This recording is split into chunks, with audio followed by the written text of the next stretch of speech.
le show business au XIXe siècle. Il savait que peu importe la nature de l'attention, seule la notoriété compte. Petite anecdote, en 1836, Barnum bossait dans un cirque. Son patron, Aaron Turner, a eu une idée complètement folle.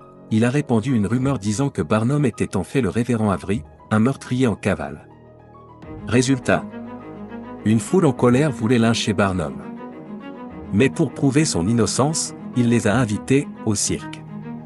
Et une fois là-bas, surprise, son patron Aaron Turner leur a avoué la supercherie en rigolant, « Tout ce dont nous avons besoin, c'est de notoriété. » Et devinez quoi?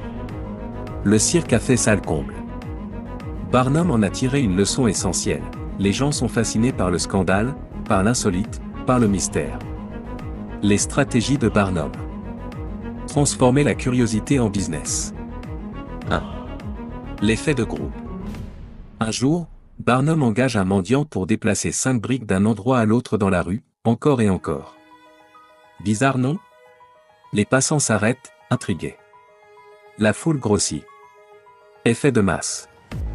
Et là, Barnum en profite, il leur fait payer l'entrée de son musée. Génie du marketing avant l'heure. 2. Créer la polémique soi-même.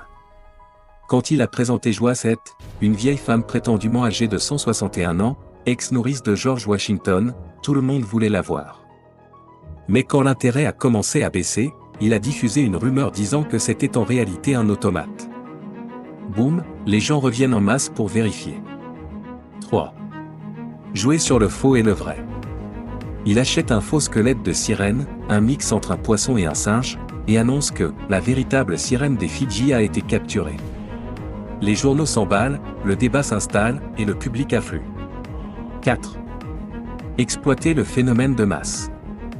Il savait que si une personne s'arrête, d'autres suivront. Un simple attroupement suffit à générer de la curiosité. Un scandale, une provocation, un mystère, tout est bon pour capter l'attention.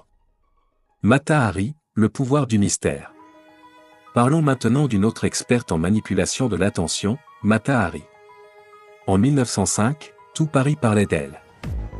Danseuse soi-disant venue de Java, incarnation du mystère et de la sensualité orientale. Mais en réalité tout était faux.